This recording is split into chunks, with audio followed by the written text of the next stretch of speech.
Relative to some of the hype that this program was getting last year, the 2023 season for the Colorado Buffaloes was a disappointment. However, there are a lot of returning pieces back to this team, as well as, again, the formula has not changed. They are building through the transfer portal, and now they go over to enter the Big 12 Conference. Can this be the year that the Colorado Buffaloes and Coach Prime get into a bowl game and maybe even contend for a Big 12 title? You're about to find out what I think here in this video. What's up, Tailgaters? You're in the booth with Tailgate Nate today. I want to welcome you to my channel and welcome you to prediction season, or welcome back to prediction season, whether this is the first video you're mine or whatever number video this happens to be. I appreciate you tuning in because I'm predicting all 134 FBS level college football teams this summer, which means I'm doing your favorite team. So why don't you go ahead and hit the subscribe button and ring the bell so you know when that video gets uploaded.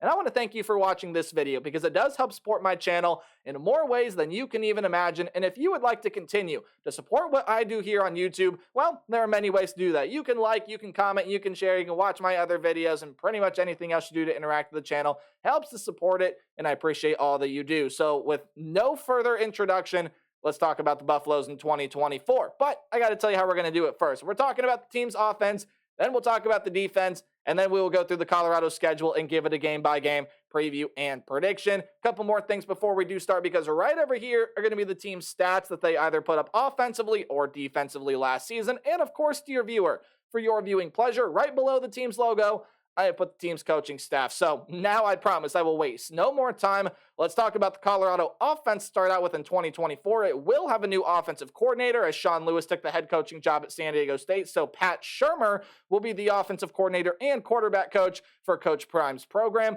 And let's take a look at what they did last year. The passing attack was really pretty good, and they get Shedeur Sanders back. Shedeur Sanders last season, 3,230 yards, 27 touchdowns to only 3 interceptions on 69.3% completion percentage. He is the heartbeat of this offense. And sure, you get some other guys coming back. You get some other guys coming in and leaving through the transfer portal. But Shedeur Sanders is the guy with this program. Of course, it is Deion Sanders' son, and he really played very, very well last season and is going to look to take his Colorado Buffaloes to some bigger heights compared to what they reached in 2023. However, while the passing attack was really pretty good for this team last year, as they had some pretty darn good wide receivers on this team. We'll talk about who comes back and who leaves later. The rushing attack was not very good, and it loses a lot of talented pieces from last season, even though it just couldn't get a whole lot going. Your top 4 leading rushers actually are all gone. And all of these guys had at least 50 yards last season, but again, none of them exceeded 100 carries.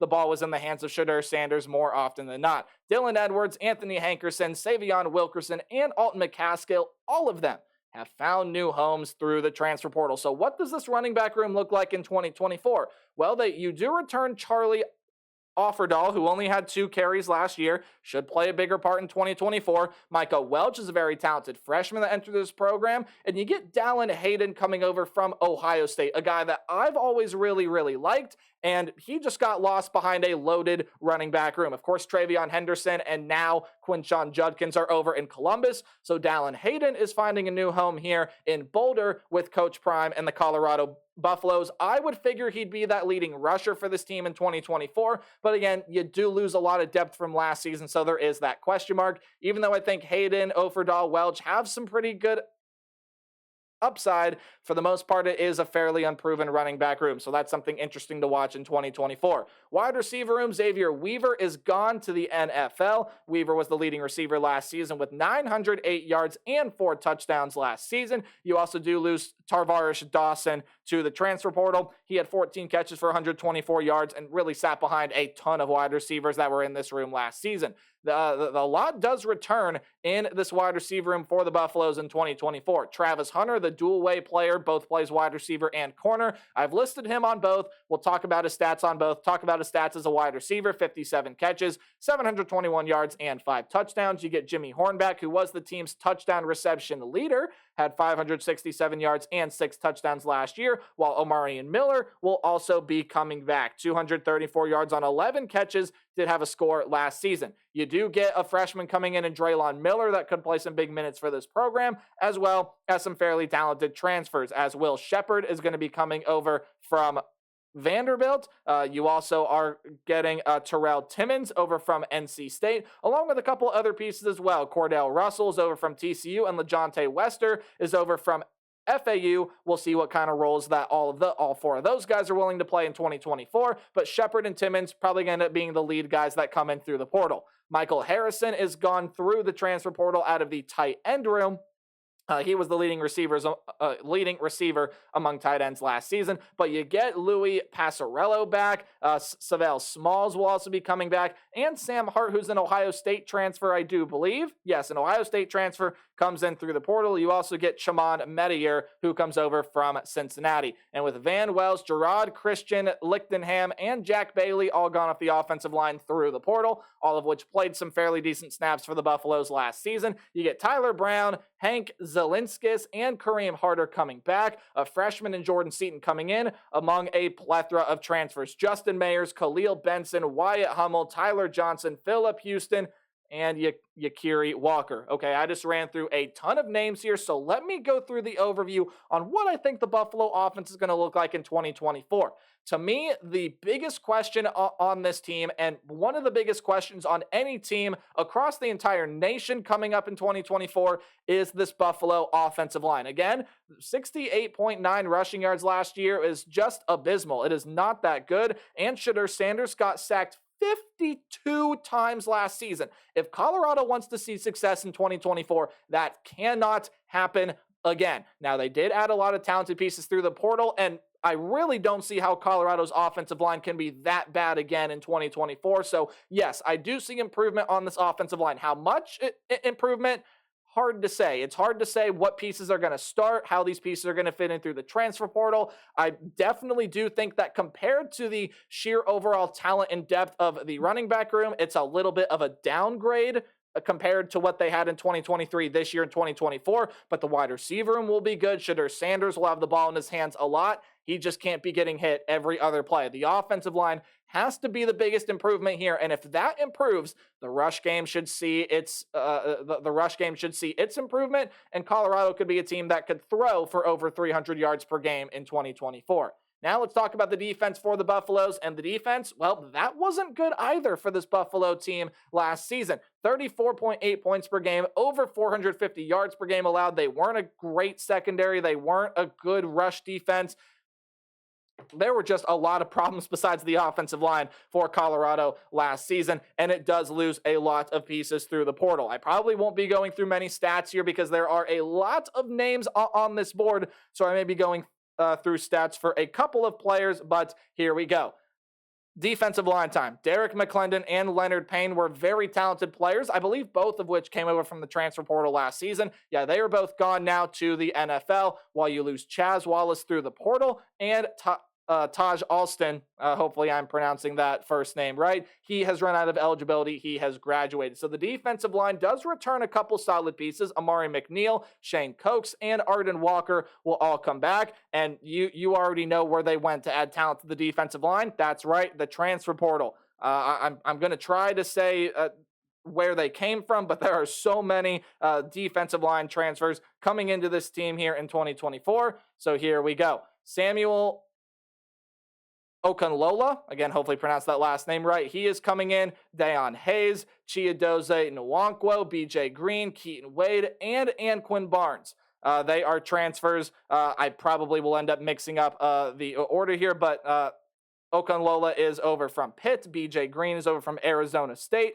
Hayes is also a transfer from Pitt. You get Keaton Wade over from Kentucky. You get Nwankwo over from Houston. And Barnes over from Alabama are a couple other defensive line transfers that I didn't mention that come over to this team as well. But those are the 6 guys that I have a feeling will play the biggest part in that defensive line room. Linebackers, you lose Jordan Dominic, Juwan Mitchell, and DeVee Harris, all due to graduation from last season. Dominic was the 5th leading tackler on this team last year and tied for the team lead with 5 sacks. That's why I mentioned it, because it is very notable. You lose some guys through the portal as well, and Marvin Ham II and Demoy Kennedy will both be gone out of this linebacker room. So who does come back? Well, your leading tackler in Levante Bentley. He had 69 tackles with 5 sacks last year, so there's there's your other guy that was tied for the team lead. Trevor Woods and Brendan Gant come back. While you really only get one notable transfer to me in this linebacker room, that is Jalen Wester. You get Nakai Heel-Green over from Charlotte. By the way, Wester coming over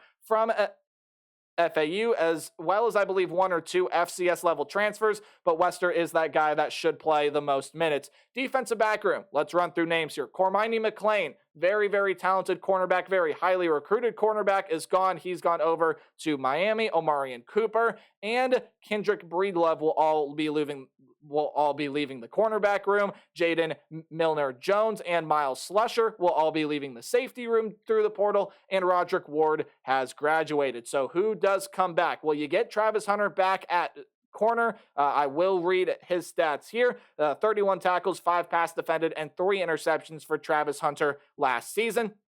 But again, that left this cornerback room very, very thin, so they had to go dive on in to the transfer portal. You get DJ McKinney, who comes over from Oklahoma State. RJ Johnson is coming over from Arkansas. You get Colton Hood, who's coming over from Auburn there as well as some safety transfers that we'll talk about them when they get there, but we got to talk about who comes back. Another one of Deion Sanders' sons, and Shiloh Sanders does come back. Cameron Stillman Craig, who I believe had 3 interceptions last year as well. Yes, he did. He's coming back. Carter Stoutmer, Travis J, Carter Stoutmeyer. There we go. I don't know why that was so hard for me to say. As well as some pieces over from the portal. Preston Hodge over from Liberty, and Herman Smith III, I believe is a JUCO transfer, maybe an FCS transfer. I do not have his school listed here. If Buffalo fans can let me know in the comment section below, they appreciate it. Kickers are people too, so why not? Let's show them some love. Mark Vassett comes back to do the punting duties, while Jace Feely and Mata Alejandro, I believe Alejandro being a kicker there as well, there should be the K in front of his name, are both back to do some kicking duties for the Buffaloes in 2024. When you take a look at this defense, it's apparent that there is good talent here. I mean, Travis Hunter's coming back, Shiloh Sanders is coming back, Stillman Craig. You have some good pieces back in the linebacker room. That starts with Levante Bentley. Some solid pieces on the defensive line come in through the transfer portal. But overall, again, this is the defense to where you lost a lot of talent, you bring a lot of talent in, and it's one of those tricky things to try to figure out with a team that builds through the transfer portal. You kind of have to see how it all meshes together and fits before you really make an opinion on it. My opinion on it now, I think this is the defense that, just as part of being in the system, will take a step up in 2024. I don't know how much better it is really going to be. Again, I kind of have to wait and see how these portal pieces fit together, which leads me to the Colorado football schedule in 2024. Any game at home will be underlined, while any game on the road is in italics, guys. That's that slanted text. Any game in green is going to be a game that I think the Buffaloes win easily. Any game in yellow is going to be a close, competitive game, but I still see the Buffaloes being able to win, and red is a loss. And look, this is a non-conference slate that is not easy for this Colorado team, because they get the FCS powerhouse, the North Dakota State Bison, to start off this game. This is one of those games where I'm looking at, if you want to try to pick an FCS, FBS upset this year, this very well could be one of them, because it's game 1 for Colorado, and while there are some returning pieces, again, you got to see how those defensive transfers fit. How does the offensive line look? This is going to be a great challenge for Deion Sanders' program and the Buffaloes in week 1, but I do think they come away with the win. North Dakota State has a very, very talented team, and they yet again will be one of the best teams out of the FCS ranks this season, but I think Shedeur Sanders, I think Travis Hunter make a difference here. They elevate this Colorado team to a level just that above of North Dakota State, and I think they hold on to win week 1 in Folsom Field to move to 1-0 on the season. But your next 2 non-conference games, you have to go on the road for. Buffalo fans, I do not think you beat the Nebraska Cornhuskers again in 2024. Yes, I know there are all the jokes about Nebraska and everything. This is a different team in 2024. Dylan Raiola is coming in. He's projected to be a stud at quarterback, and I think he will be so as well. Some good pieces come over through the portal in the wide receiver room. You got some good pieces on the offensive line coming back. Running back room looks good, and your defense was really good last year if you are a Cornhusker fan, and they have one of the best defensive staffs in the entire country. Nebraska's the team to watch out for in the Big Ten Conference this year, with this one being in Memorial Stadium. I don't see the Buffaloes pulling off that road win. So Colorado loses to the Cornhuskers, and then they get to go on to play their rival in Colorado State, who I think is going to be a pretty solid team out of the Mountain West Conference this season. Now, they did lose some pieces through the portal who have found homes through other programs, but we saw how competitive that game was in Folsom Field last season. Now with this one being on the road, I expect another competitive game, but much like last year, it's going to be a very close one, going to be a very fun one to watch. I do think Colorado comes out on top. Colorado State is a team that just when you break it down at its highest level, I think Colorado has more talent, and I do think they go on the road and pick up that win. And hey, what do you know, Buffalo fans? I got you out starting out 3-1. I think there is going to be one, maybe two games that Colorado wins handedly this season. I think this Baylor game is one of them. Now, Baylor has a lot of questions entering 2024, but DeQuan Finn coming in at quarterback, he is a Toledo transfer that really is pretty darn good, and I think will lead Baylor to some wins this year, this one not being one of them as it is in Folsom Field. Colorado will be able to get that win. But I don't think that this mini win streak they have going continues much longer. They have a road game coming up against the UCF Knights, and UCF is going to be dangerous in 2024. Let me tell you, KJ Jefferson is coming over. They got a ton of really good defensive pieces, some very good pieces at wide receiver. You get a 1,400-yard rusher back in RJ Harvey, and why not? You added another one in Penny Boone. More than anything, this is the Colorado defense that I just don't see being able to slow down this UCF offense enough for Shedeur Sanders in this Colorado offense to do enough damage. Plus, this game being in the bounce house, I just don't see it going the Buffalo's way. So I do see that one being a loss. However, Colorado is going to win at least one big game this season, at least one of them, and they have plenty of opportunities to do it. You have home games against Kansas State, Oklahoma State, and Utah, and especially after a bye week here, I think Colorado pulls off the upset against the Kansas State Wildcats. Now, again, this is one of those scenarios where, yes, Colorado State is, or I should say Kansas State is the more talented team. However, Big 12 chaos loves to rain down. Colorado's a team that has some solid pieces. This is the game that's going to be played at home. Look at what Colorado did against TCU last season. Now, albeit TCU was not that great, but you hear what I'm saying, right? Colorado, again, they're going to be sneaky in some different ways this year. So I got this one being a home win, an upset win against the Kansas State Wildcats. So your first half, you go 4-2. You got some good winnable games. You're looking at track to a bowl game, but I don't think the second half goes that well for you. I think you do lose on the road to Arizona. Noah Fafita, Tay Tyrell, and McMillan are some great offensive pieces, and even though there are some defensive questions for that team, I just think that McMillan, Fafita, some of the other pieces they have there in that wide receiver room, and with Brent Brennan coming over to be the head coach. Love his fire, love his passion, love his energy. I think the players are going to love him, and Arizona will be a very good team out of the Big 12 Conference this season. They get a home game against Cincinnati, and what do you know? I have you winning this one as well. Scott Satterfield is going to be a coach that just needs his program to get a little more development, needs to get his guys in there. After that, I think Cincinnati will start to see themselves playing better, which I think will happen in 2024. May not lead to as many wins as they would like, and Colorado wins that game handedly, but you lose out the rest of the way from here. Texas Tech has got some good offensive and defensive pieces. I think they'll be able to beat Colorado pretty... No, I shouldn't say pretty handedly, because Colorado, especially after an extra week of preparation, after their bye week, they're going to go on the road and they are going to be competitive here. Alas, I just don't necessarily see them pulling off a road win against the Texas Tech team that a lot of people, myself included, probably will end up making a bowl game this season. And then your last three games of the year are just really, really tough. You lose that game against the Utah Utes because I am very high on Cameron Rising and what this Utah program has in 2024. Cam Rising is probably the best group of wide receivers that he has had since he has been the quarterback for the Utah Utes. The defense under Kyle Whittingham, well, we know what that is going to bring. Utah is my front runner in the Big 12 Conference, and even though this game is at home, they will not be beating the Utes. Going on the road, you got to play a very dynamic weapon in Jalen Daniels. Devin Neal comes back. That Kansas defense should see a step in the right direction, as they have for the past couple of seasons under Lance Leipold, and even though it won't be great, it'll be enough to beat Colorado. And then you never count out Mike Gundy Monday, and the Oklahoma State Cowboys, a game that has been moved to Friday. That game might be on November 30th in my Oklahoma State video. Nope, it's on the 29th now, so you lose that one, which means I got Colorado going 5-7. Is the bowl game doable? Yes, absolutely. But I have a lot of questions on how those offensive line transfers are going to fit in, how the defensive transfers are going to fit in. I think they took a step back in that running back room in terms of talent, but if the offensive line is better, the production should increase for this team. But I got too many questions. The schedule's pretty difficult, and I got you falling just short